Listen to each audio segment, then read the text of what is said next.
সালাম কুম্বে ইসমিল্লাহ বলে মুর্দাকে জিন্দা করতেন। জোরে বলুন সুবহানাল্লাহ। তাহলে এখানে কেউ ঠিক করে বলবে হযরত ঈসা আলাইহিস সালাতু ওয়াস সালাম যদি মুর্দাকে জিন্দা করতেন তিনি নিজে কেন ইন্তিকাল করবেন? তিনি কিয়ামতের পূর্বে দুনিয়াতে আসবেন, নবীর উম্মত হয়ে জীবন যাপন করবেন, তিনি ইন্তিকাল করবেন, তিনাকে দাফন করা হবে। কিন্তু বিরাদর ইসলাম এই যুক্তি হচ্ছে শয়তানি যুক্তি। তিনি যদি মুর্দা জিন্দা করতেন তিনি কেন বললেন? এই জন্য আমার আপনার নবী 1450 বছর পূর্বে সুনান ইবনে মাজাহ হাদিসের মধ্যে রাসূল পাকের হাদিসকে লিপিবদ্ধ করা হয়েছে। 1450 বছর পূর্বে রাসূল আযম বলেছে আল্লাহর এমন ওলি হয় তারা জবান দিয়ে যেটা বের করে সেটাই হয়ে যায়। আমি আপনাকে বলতে চাই নবী তো মাসুম ওলির ব্যাপারে বলেছেন, ওলি মাসুম ক্যাটাগরির হোক, কুতুব হোক, আফদাল হোক, যে কোনো ক্যাটাগরি ওলি হোক, সমস্ত ওলির সরদার গাউসে আজম রাদিয়াল্লাহু তাআলা আনহু। তো যদি আপনার মাসুম ওলি জবান দিয়ে যেটা বের করবে আল্লাহ সেটাই করে দেয়, তো বড় পীর আব্দুল কাদের জিলানী যখন মুর্দাকে জিন্দা হওয়ার কথা বলবে নবী পাকের হাদিস অনুযায়ী মুর্দা জিন্দা হয়ে যায়।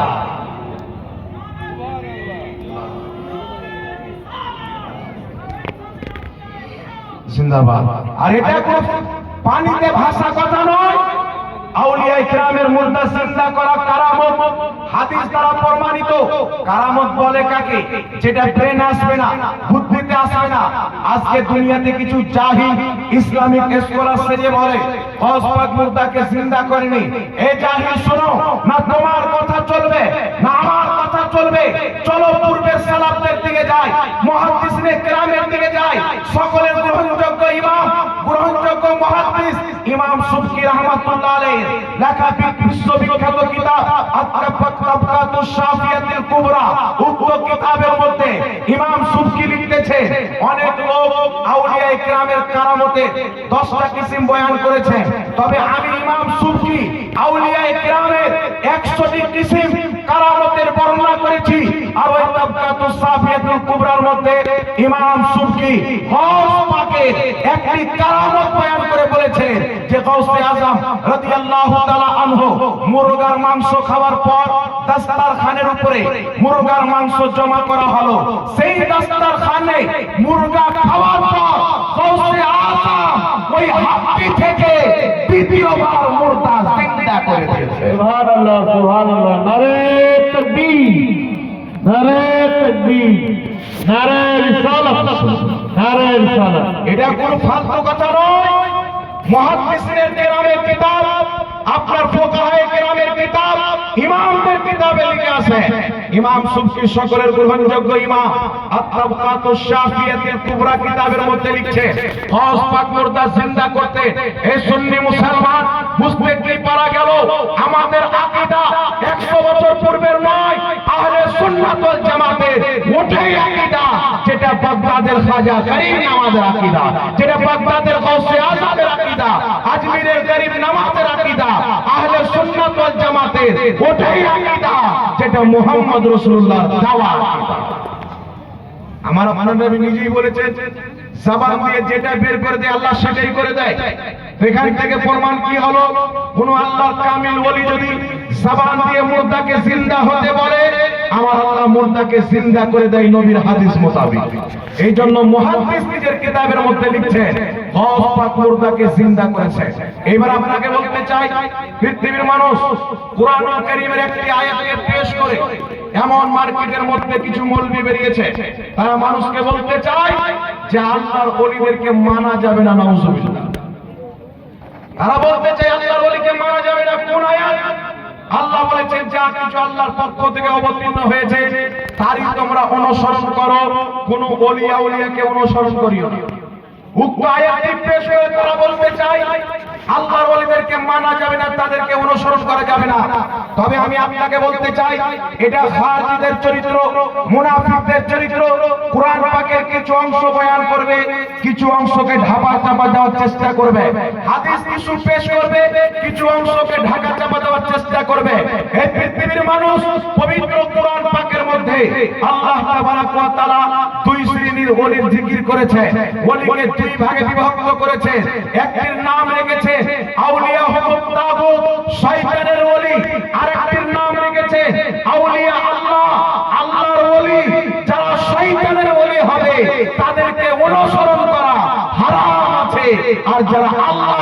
হবে, তাদেরকে অনুসরণ করলে খোদার জান্নাত আছে। বল সুবহানাল্লাহ।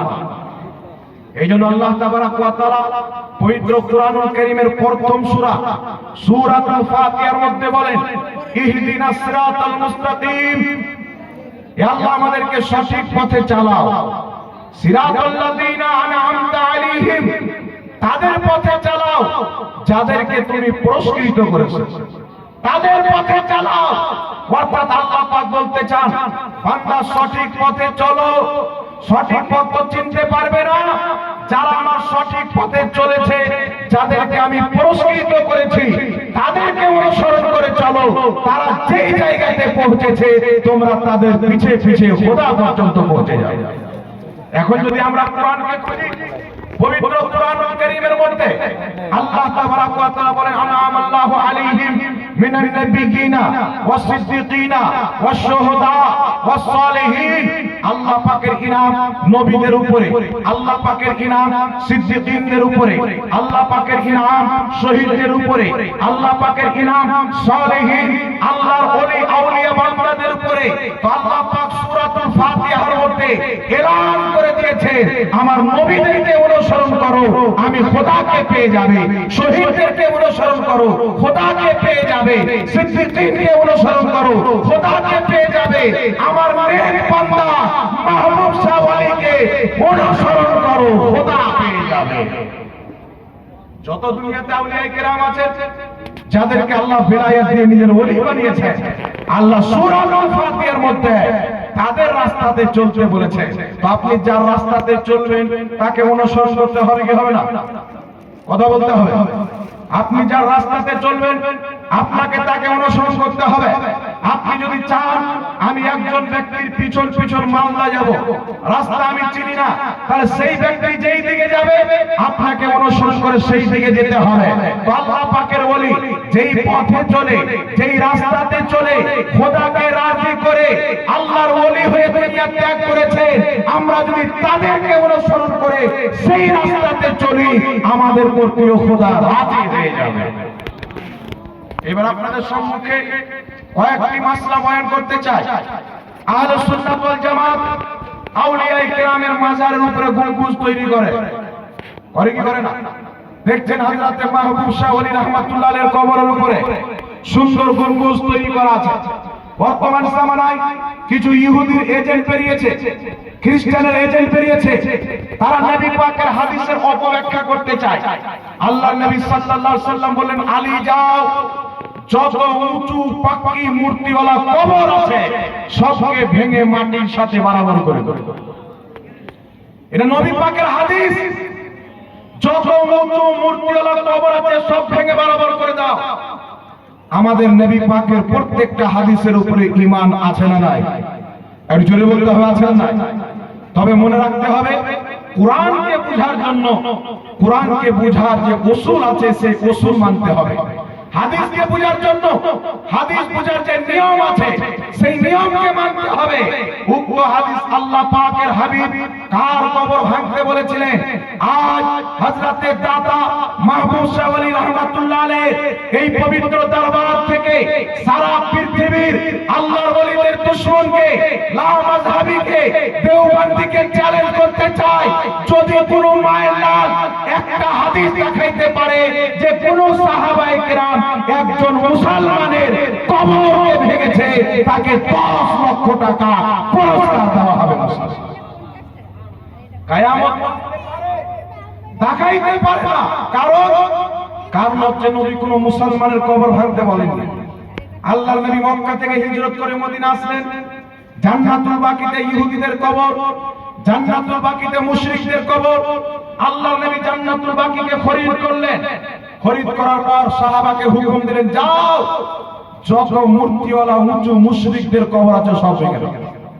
এটা আমি আপনাকে বলতেছি না, উঠান কিতাব বুখারী শরীফের শ্রেষ্ঠ সারা ব্যাখ্যা গ্রন্থ ফাতহুল বারীর মধ্যে ইমাম ইবনে হাজার আসকালানী লিখতেছেন, আল্লাহর নবী যেই কবর ভাঙতে বলেছিলেন কোন মুসলমানের কবর নয়, সাহাবীর কবর নয়, আল্লাহর ওলির মাজার নয়, নবী কায়নাত যাদের কবর ভাঙতে বলেছিলেন সেইগুলো হচ্ছে মুশরিকদের কবর, কাফিরদের কবর। সুবহানাল্লাহ। কাফিরদের কবর নবী ভাঙতে বললেন। আর কোন ব্যক্তি যদি উক্ত হাদিসকে নিয়ে মুসলমানের কবরকে ভাঙে, ইমাম ইবনে হাজার আসকালানি বলছেন ওই ব্যক্তি সেই মুসলমানের তাওহীন করলো, তাজলীল করলো।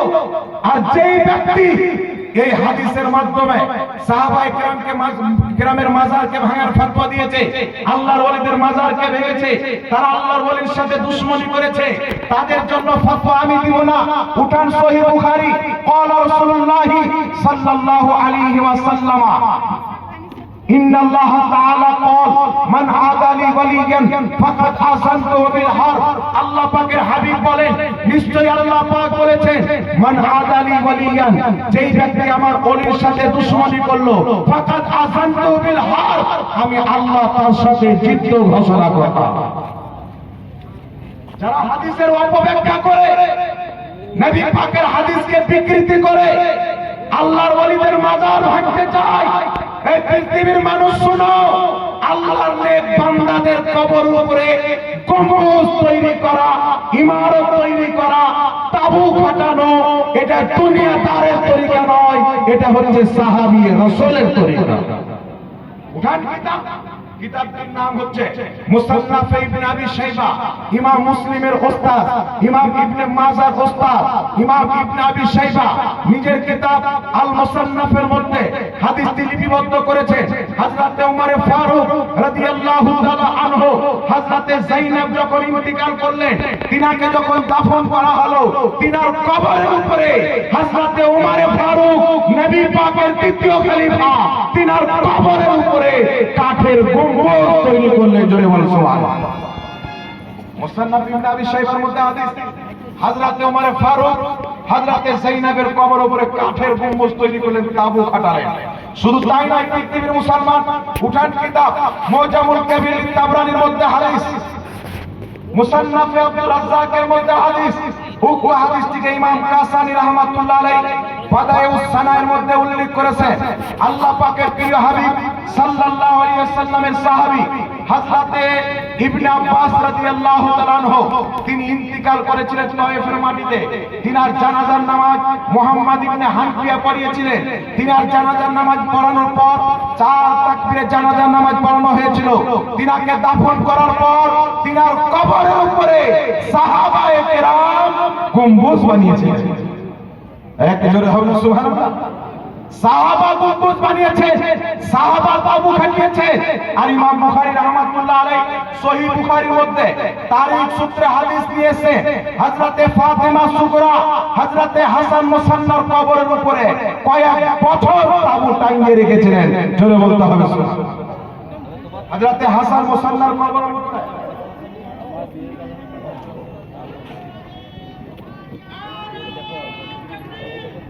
औलादকে নিজের মাথার চোখে দেখছেন। আলহামদুলিল্লাহ, আমরা হুসাইনি মুসলমান, ইমামে হুসাইনের আওলাদ ইসলিয়ে আসছেন। তিনাদের নূরানি চেহারা দেখে ইমামে হুসাইন রাদিয়াল্লাহু তাআলা আনহুকে দেখার যে খোয়াইশ, সেটাকে আমরা পূর্ণ করছি। সুবহানাল্লাহ বলেন। তো আমি বলতেছিলাম বিরাদর ইসলাম, মুসান্নাফ ইবনে আবি শাইবার মধ্যে হাদিস, হযরত ওমর ইবনে খাত্তাব হযরতে যায়েনবের কবরের উপরে তাবু টাঙিয়েছিলেন।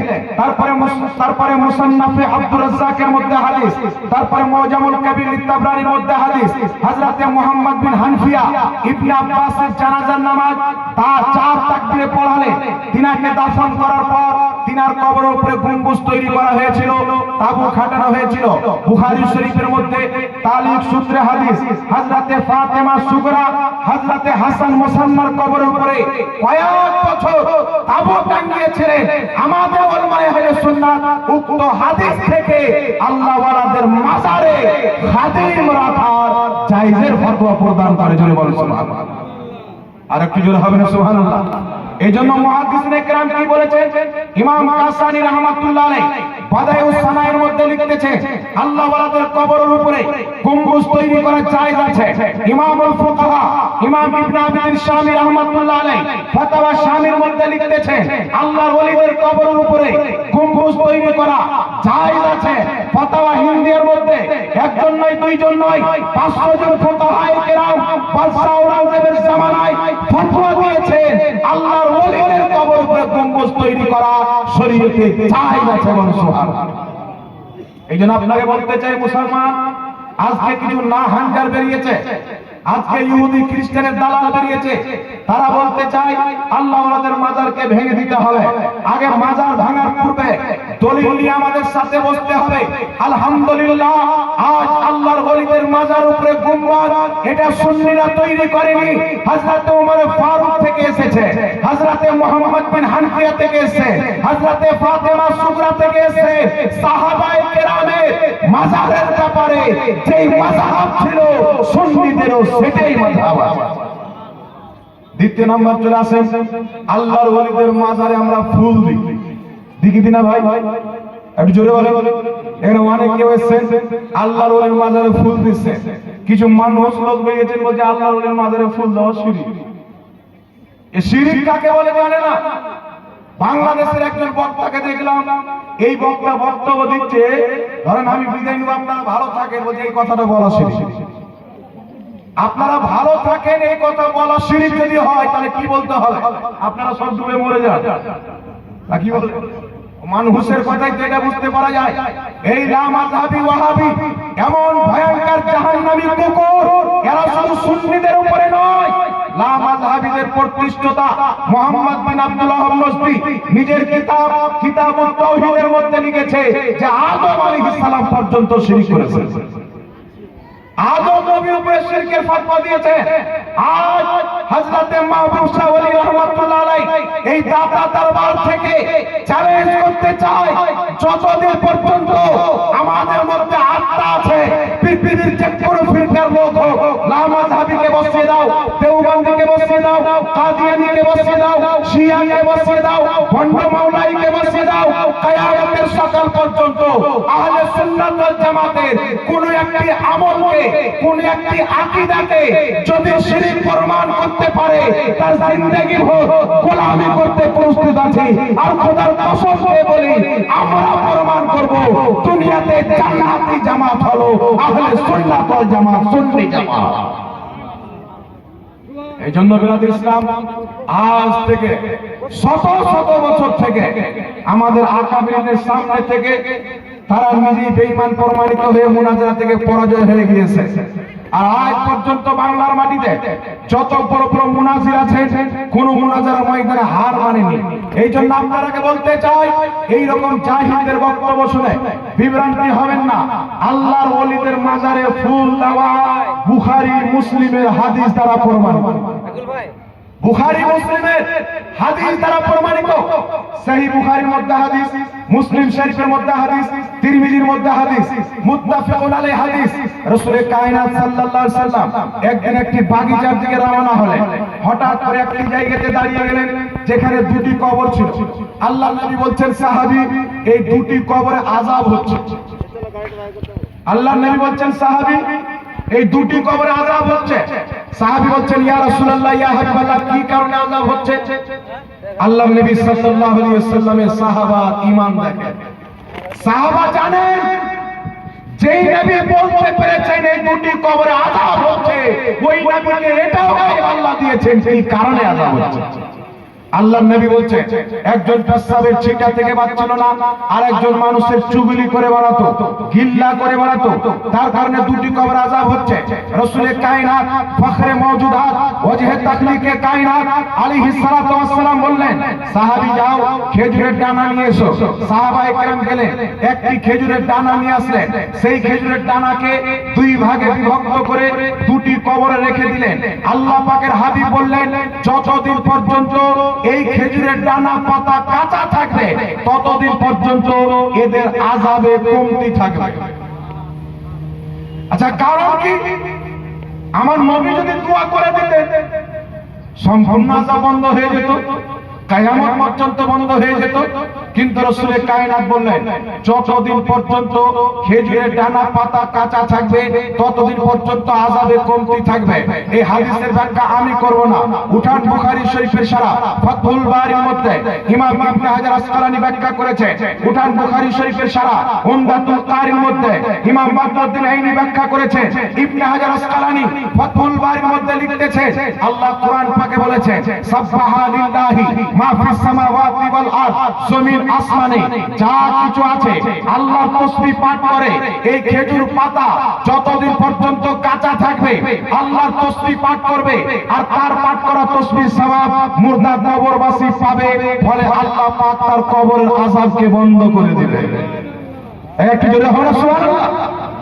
খেজুরের পাতার তাসবিহ পাঠ করার সওয়াবে আল্লাহ মুর্দার কবর আযাবে কমতি করে দেবে।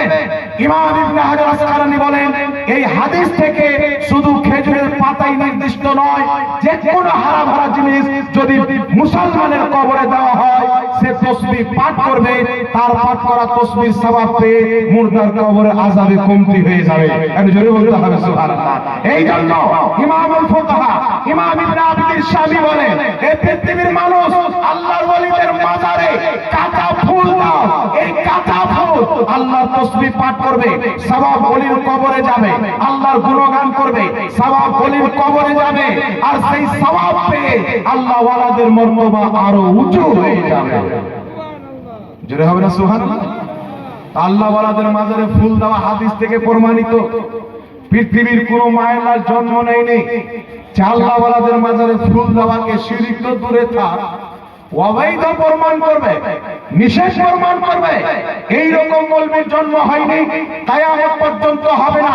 যদি পৃথিবীর মাটিতে শুধু পশ্চিমবঙ্গ নয় বাংলাদেশ থেকে যত ঘুমটাওয়ালা শয়তান আছে হাজির করে দাও, মুম্বাই থেকে নিয়ে এসো, সৌদি থেকে নিয়ে এসো, ওলিদের মাজারে ফুল চাপানো যদি অবৈধ প্রমাণ করতে পারে তাকে মুহমাঙ্গা ইনাম দেওয়া হবে। আলহামদুলিল্লাহ, নবীর হাদিস থেকে আমরা প্রমাণ করব আল্লাহর ওলিদের মাজারে ফুল দেওয়া যায়। সুবহানাল্লাহ সুবহানাল্লাহ। এবার চলে আসেন, ফুল তো হয়ে গেল, এবার চাদরের মশলা শুনবেন। হুজুর সাইফে মিল্লাত শেহজাদে রাইসুল আবেদিন জলওয়াগার হয়ে গেছেন, উপস্থিত আছে। তিনার নূরানি চেহারা জিয়ারত করেন, কয়েকটি মাসলা শুনে। তাহলে আল্লাহ ওয়ালাদের মাজারে আমরা ফুল কেন দিই বুঝতে পেরেছেন? একটু জোরে বলেন, বুঝতে পেরেছেন? बुझे बुझता है जी। उर्दू में बोलना पड़ेगा ना, बांग्ला ही में चलाओ। आज झारखंडी हो, दोनों लाइन चला लूंगा इंशाअल्लाह। सुनिए, ওলিদের মাজারে ফুল দেওয়া হাদিস থেকে প্রমাণিত হয়ে গেল। চাদর দেওয়া, কিতাবটির নাম হচ্ছে মুসলিম শরীফ। নামটা শুনেছেন না আপনারা? মুসলিম শরীফের মধ্যে হাদিস, সাহাবায়ে কেরাম আল্লাহর নবীর কবরের উপরে কবরে লাল রঙের চাদর দিয়েছিলেন। কি রঙের? সহিহ মুসলিমের হাদিস। কে বলতে চায় যে কবরে আল্লাহ ওয়ালাদের মাজারে চাদর দেওয়ার বিধান সুন্নি চালু করেছে, ফুল দেওয়ার বিধান বরেলি আহমদ রাজা চালু করেছে? আল্লাহর কসম খেয়ে বলি, যেটা মক্কা মদিনার সাহাবার মাযহাব ছিল, ওই মাযহাবকে ইমাম আহলে সুন্নাত জিন্দা করেছে। মুসলিম শরীফ খুলেন, সাহাবায়ে কেরাম রাসূলুল্লাহর কবরের উপরে লাল রঙের চাদর দিয়েছেন নবী পাকের রওজাতে কবরে। এই জন্য ইমামুল ফুকাহা ইমাম ইবনে আবিদিন শামী ফতওয়া শামীর মধ্যে লিখতেছে, আল্লাহ ওয়ালাদের মাজারের উপরে পাগড়ি অথবা একটি চাদর দেওয়া আমরুন জায়েজুন, এই কর্মটি ইসলামে জায়েজ রয়েছে। তবে মনে রাখবেন, অতিরিক্ত চাদর চাপিয়ে ফজল খরচা করা যাবে না। যদি কোন আল্লাহ ওয়ালার কবরে বেশি চাদর চাপে, তাহলে সেখানকার খাদিমের দায়িত্ব, সেখানকার জিম্মেদারের দায়িত্ব হলো সেই চাদরকে বিক্রি করে ইসলামের কাজে লাগিয়ে দিবে। গরিব মহিলার বিয়ে দিয়ে দিবে, ইয়াতীমখানা খুলে দিবে। তবে আপনাকে মনে করতে হবে আল্লাহর ওলিদের মাজারে একটি চাদর দেওয়া শরীয়তে জায়েজ আছে। একটু জোরে হবে না সুবহানাল্লাহ। এটা আমাদের বানানো মাসলা না, সাহাবার যুগ থেকে চলে আসছে। জোরে বলেন, এটা বানানো মাসলা। কিছু লোক বলতে চায় এটা ভারতের মাটিতে দেখতে পাওয়া যায়, বাংলাদেশ পাকিস্তানে দেখতে পাওয়া যায়। এই রকম মানুষ দাড়ি টুপিওয়ালা শয়তান যদি দেখতে পান, আপনি বলেন হুজুর দাড়ি টুপিওয়ালা শয়তান কেন বলছেন? দেখবেন কিছু মৌলবি মার্কেটে বেরিয়েছে, এইভাবে মাথাতে ঘুমটা দিয়ে থাকে না, মাথাতে এমন করে ঘুমটা দিচ্ছে, মস্ত সাফা চাঁদ। যদি দাড়ি না থাকে মানুষ চিনতে পারবে না যে বিটি ছেলে আছে না বেটা ছেলে আছে। হিজড়ার মতন ঘুমটা দিয়ে আসে আর বলছে টুপি পরা সুন্নাত নয়, ইসলামিক পোশাক। চাইলে পড়েন, না চাইলে না পড়ে। সারা দুনিয়া টুপি পাগড়ি পরা সুন্নাত মেনে আসলো, আর এ বেটা এসে বলছে টুপি পরা ইসলামিক সাজ, সুন্নাত নয়। সুন্নাত কি? ওর বাপের ঘুমটা। তো ঘুমটা কেন সুন্নাত হলো? আমি হাদিস খুঁজতে খুঁজতে পেলাম হযরত, একটি হাদিস পেলাম মুসলিম শরীফে, আর একটি হাদিস পেলাম বুখারীতে। বুখারীর একটি হাদিস শুনিয়ে দিচ্ছি। হযরত আনাস রাদিয়াল্লাহু তাআলা আনহু মসজিদের মেম্বারে উঠেছেন খুতবা দেওয়ার জন্য। দেখছেন সামনে অনেক সাহাবায়ে কেরাম টুপি আছেন, টুপির উপরে এইভাবে ঘুমটা দিয়েছে। সেম টু সেম দেখবেন মোবাইলে দেখতে পাওয়া যায়। এই রকম ঘুমটার চাদর মাথায় দিয়ে, বুখারী শরীফের হাদিস বলছি, দাতা দরবার থেকে যদি বুখারীর মধ্যে হাদিসটি না থাকে, যেটা চোরের সাজা সেটা আমার সাজা। কোন মাইলাল অস্বীকার করতে পারবে না। আর ওয়াহাবির কিতাব থেকে দেখাবো বুখারীর হাদিস, হাদিসটি সহিহ তাদের কিতাব থেকে প্রমাণ করে। হযরত আনাস ইবনে মালিক লক্ষ্য করছে, কিছু সাহাবায়ে কেরাম মাথায় টুপির উপরে চাদর দিয়েছেন, ঘুমটা দিয়েছে। হযরত আনাস ইবনে মালিক মিম্বার থেকে বললেন, তোমাদেরকে দেখে বদরের ইহুদিদের মতো লাগছে। ওই বদরের যুদ্ধের ময়দানে যত ইহুদি এসেছিল তাদের সকলের মাথায় ঘুমটা ছিল, সকলের মাথায় ঘুমটা ছিল।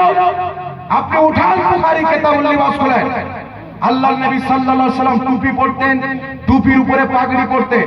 টুপি পরা নবীর সুন্নাত, পাগড়ি পরা নবীর সুন্নাত। হানাফি মাযহাব হোক, শাফি মাযহাব হোক, মালিকি মাযহাব হোক, হাম্বলি মাযহাব হোক, প্রত্যেক মাযহাবে টুপি পাগড়ি পরিধান করা নবী পাকের সুন্নাত।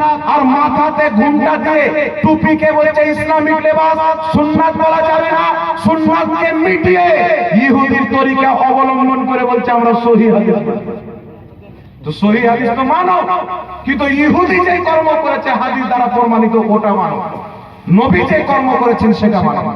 এখন আপনাকে বলতে চাই, যার লেবাস হচ্ছে ইহুদিদের লেবাস, তার বক্তব্য শোনা যাবে? জোরে বলেন। সে নবীর সুন্নাত বুঝতে পারে। এই জন্য এই ইহুদির দালালদেরকে দেখবে, তারা মার্কেটের মধ্যে বেরিয়ে এসে বলছে মাজারে যাওয়া সিঁড়ি বলে, কি বলে না? কয়েকটা দেখবেন বৃষ্টির টাইমে কোলহা ব্যাংক বের হয় না, ক্যা ক্যা ক্যা ক্যা করে। তাই একটা কলকাতার সাইডে, একটা বর্ধমানের সাইডে পোল্ট্রি মুরগি টাইপের মুরগি বেরিয়েছে।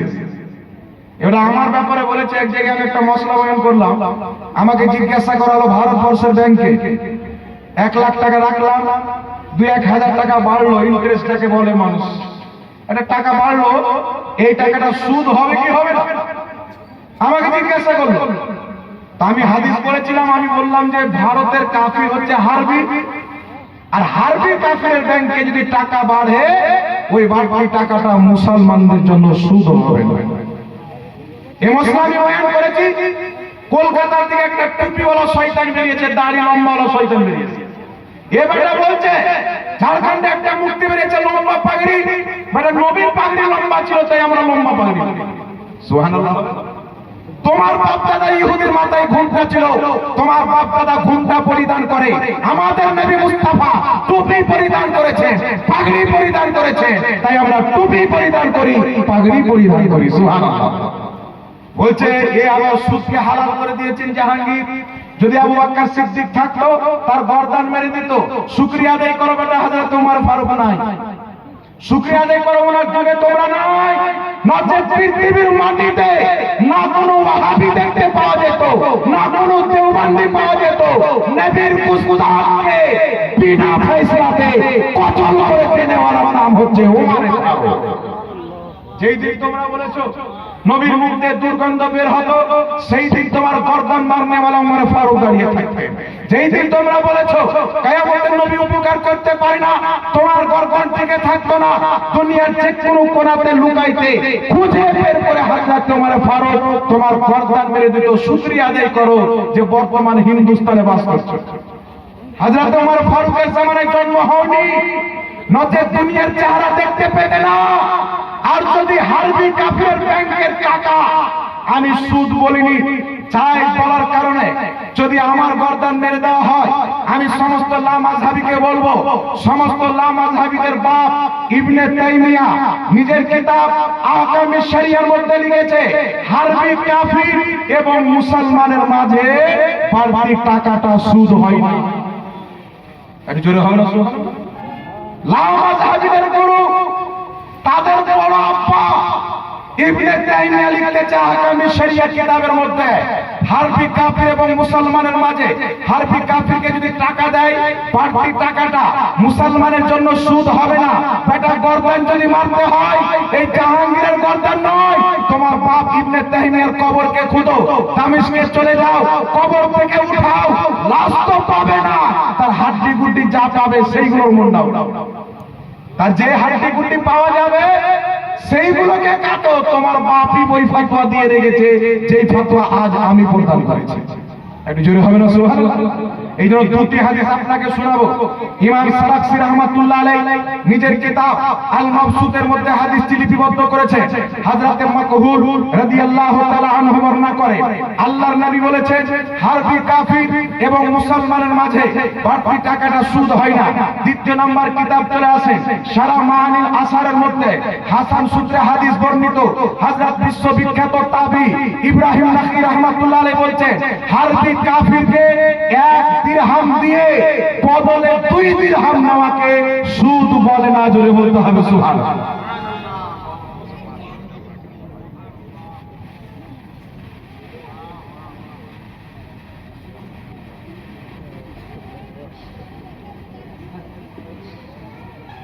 এই জন্য বিরাদর ইসলাম যে মাসলা আমরা বয়ান করেছি এই মাসলা হচ্ছে বিশ্ববিখ্যাত তাবেঈ ইব্রাহিম নাখীর ফতোয়া হাদিস সূত্রে হাদিসটি বর্ণিত সারা মানিল আসারের মধ্যে। তারপরে এই মাসলাটি স্বয়ং রাসূলুল্লাহ পাক দিয়েছে আল মাবসুত কিতাবের মধ্যে হাদিসটি লিপিবদ্ধ। সুতরাং ভারতবর্ষের কাফির হচ্ছে হারবি কাফির, এদের ব্যাংকে যদি টাকা বাড়ে এই বাড়তি টাকাটা যে ব্যক্তি সুদ বলবে তারই পাপ হবে। লাস্ট একটা কথা বলে দিই যে গোপাল ভাঁড় আর কলকাতার গাধা বলেছে যে ব্যাংকের টাকাটা সুদ হবে, তাহলে আমি এমন জায়গায় টাকা রাখছি জানি এখান থেকে সুদ বাড়বে, ওই জায়গাতে টাকা রাখা যায় না না যায়? জোরে বলে। আমি এমন জায়গাতে টাকা রাখতে যাচ্ছি যেখান থেকে জানি এখানে সুদ বাড়বে, তাহলে সেই জায়গাতে টাকা রাখা হারাম। তাহলে প্রত্যেক ওয়াহাবি যে ব্যাংকের অ্যাকাউন্ট খুলে রেখেছে পুষ মাসের জারের টাইমে কাঁচা কমচি কেটে এদের মৌলবীকে ধরে এমন করে পাছা লাল করতে হবে যে ব্যাংকে টাকা রাখা বন্ধ কর। ওই জায়গাতে টাকা রাখো যেখানে সুদের কোনো কারবার বাড়তি টাকার কারবার হবে না। এই জন্য ভারতবর্ষের হারবি কাফের ব্যাংকে বাড়তি টাকাকে যদি সুদ বলে কোন ওয়াহাবির অ্যাকাউন্ট চলবে না, বন্ধ করে দিতে হবে। কথা আমার বুঝতে পারছেন কি পারেন না? লাস্ট একটি কথা বলে অনেক টাইম হয়ে গেল, লাস্ট একটি কথা বলে শেষ করে দিচ্ছি। আল্লাহ ওলির দরবারে আমরা একটি হাদিস শুনলেন মুসান্নাফ ইবনে আবি শাইবার মধ্যে হাদিস, যে হাদিসটিকে ইমাম ইবনে হাজার আসকালানী ফাতহুল বারির মধ্যে সহিহ বলেছে, ইমাম ইবনে কাসির সহিহ বলেছে।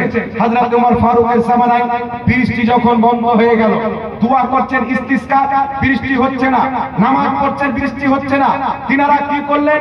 নবী পাকের সাহাবী বিলাল বিন হারিস রাদিয়াল্লাহু তাআলা আনহু সাহাবীদেরকে সঙ্গে করে নবী পাকের রওজাতে গেলেন। ইয়া রাসূলুল্লাহ, ইয়া হাবিবাল্লাহ, বৃষ্টির কারণে আপনার উম্মত হালাক হয়ে যাচ্ছে, ধ্বংস হয়ে যাচ্ছে, একটু বৃষ্টির ব্যবস্থা করে দেন। বাড়ি এসে ঘুমিয়েছে, আল্লাহর নবী স্বপ্নতে এসে বলছে উমরকে আমার সালাম দিও, বলিও বৃষ্টি হবে। সকাল হয়েছে, হযরত ওমরকে সালাম দিয়েছে, সঙ্গে সঙ্গে বৃষ্টি চালু হয়ে গেছে। তো যে কাজ ইস্তিসকার নামাজ পড়ে কবুল হয়নি, মুস্তাফার দরবারে গিয়ে চেয়েছেন, আল্লাহ কবুল করে নিয়েছে। এই জন্য সিয়ার আলামিন নুবালা কিতাবের মধ্যে ইমাম সাহাবী রাহমাতুল্লাহ আলাইহি লিখতেছেন, লা মাযহাবী সকলের গ্রহণযোগ্য মুহাদ্দিস, সেই কিতাবের মধ্যে লিখতেছেন বুখারার মাটিতে বৃষ্টি বন্ধ হয়ে গেল, কয়েক মাস পর্যন্ত বৃষ্টি হয় না, জানোয়ার মারা যায়। তখন কি করলেন? মুহাদ্দিসে কেরামগণ ইমাম বুখারীর মাজারে গেলেন, সেখানে দোয়া করছেন, আল্লাহ সব জায়গায় দোয়া করেছি, আমাদের দোয়া কবুল হয়নি, আজ তোমার ওলি বান্দা ইমাম বুখারীর মাজারে এসেছি, তার ওসিলায় দোয়া কবুল করো, তুমি বৃষ্টি দান করো। আল্লাহ পাক এত বৃষ্টি দান করলেন, কয়েকদিন পর্যন্ত তিনারা মাজার থেকে বের হতে পারে। জোরে হবে না সুবহানাল্লাহ। এই জন্য ইমাম সাহাবী রাহমাতুল্লাহ লিখছেন, আদ-দুআউ মুস্তাজাবুন ইনদা কুবুরিল আমবিয়া ওয়াল আউলিয়া, আল্লাহর ওলিদের মাজারে, নবীগণের রওজাতে তাদের ওসিলা দিয়ে যেই দোয়া করা হয় আল্লাহ কারেন্টের মতো কবুল করে নেন। লাস্ট ইমাম ইবনে হিব্বান নিজের কিতাব আস-সিকাতের মধ্যে লিখছেন যে ইমাম রাযালি রাদিয়াল্লাহু তাআলা আনহুর কবরে দোয়া কারেন্টের মতো কবুল হয়। সুবহানাল্লাহ। এত বড় বড় মুহাদ্দিস। তো আমি লামাযহাবীদেরকে বলবো, আমাদের উপরে ফতোয়া না লাগিয়ে নবীর সাহাবী বেলাল বিন হারিসের উপরে ফতোয়া লাগাও। নবীর কবরে গিয়েছে, ইমাম বুখারীর জামানার মুহাদ্দিসের উপরে ফতোয়া লাগাও, ইমাম যাহাবীর উপরে লাগাও, ইমাম ইবনে হিব্বানের উপরে লাগাও। মনে রাখবে, ওলিদের মাজার, নেক বান্দাদের মাজারে গিয়ে দোয়া করা, এটা দুনিয়াদারের সুন্নাত নয়, নবী মুস্তাফার সাহাবীর সুন্নাত। ওয়া আখিরুদ দাওয়ানা আলহামদুলিল্লাহি রাব্বিল আলামিন। আসসালামু আলাইকুম ওয়া রাহমাতুল্লাহ।